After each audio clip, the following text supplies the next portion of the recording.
Hello everyone, this is Mr. Yeps. In this video, I'm going to explain why the National Liberation Council's devaluation of the cedi failed. Now, in my previous video, I defined devaluation as a deliberate downward adjustment of a country's currency against another currency. So basically, devaluation is meant to weaken a country's currency. And what is the purpose? The purpose is that when you weaken your currency, your exports, they become cheaper. Good. Now,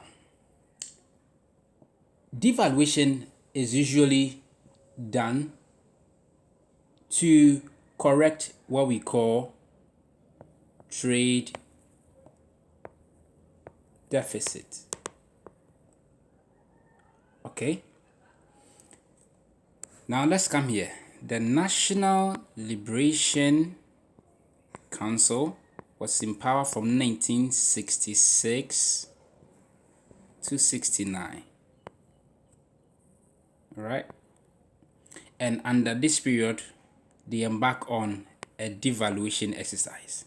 Now, when they handed power over to a civilian government in 1969, that is to the Progress Party, this government also embarked on another devaluation policy in 1971. So, within the short period, we have had two moments of devaluation. Between 66 and 69, there was one devaluation exercise, and in 71, there was another devaluation exercise. And these exercises suggest that some economic fundamentals in Ghana around that time was not right. Now let's go through the reasons why the NLC's devaluation of the cedi failed. Number one, Ghana's exports were largely primary products. That is, raw materials like cocoa. And the demand for raw materials isn't stable over a period of time. It's volatile, and you can have moments when demand will fall. And again, prices will also fall.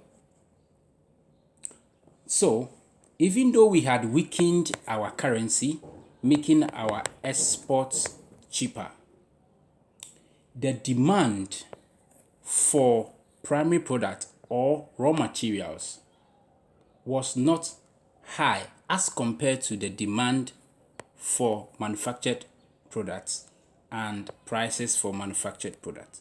So, even though we had devalued our currency, making our exports cheaper, the products that we were sending to the international market were largely primary products, and that didn't help.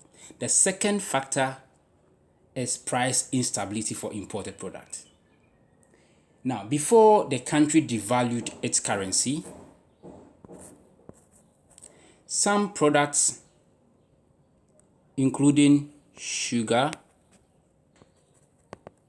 milk, sorry about my writing, sugar, milk, drugs, and many others were being imported. So after the devaluation of the cedi, these products became expensive. That is, the importation of these products and many others became very expensive. This is because we could not produce these products and many others in large quantities ourselves, or we couldn't produce them in large quantities locally.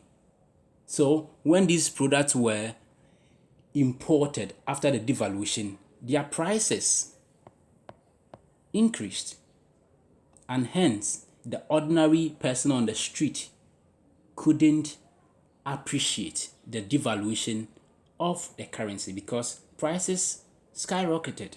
Prices were high. The third reason why the devaluation exercise failed is the fact that devaluation in itself cannot work unless there's a coordinated front across the economy. So, devaluation works effectively when there is a corresponding increase in import duties, a corresponding reduction in export duties to encourage export, liberalization of export licenses so that licenses will be made available to many people, not to just a few people. Setting quotas for imports, export promotion programs to boost the export sector. Then the last one has to do with the fact that exports should have been reorganized, restructured, propped up to meet international standards. That is, even though the cedi had been devalued, that is weakened, and our export had become cheaper, our products had to meet international standards so that you wouldn't have a situation whereby even though your exports are cheaper, but since they don't meet international standards, you don't get people to buy them. In that case, you don't sell, you don't make money, and you don't benefit from your devaluation policy. I hope you have understood the concept of devaluation and why the National Liberation Council's exercise failed. Thank you. See you next time.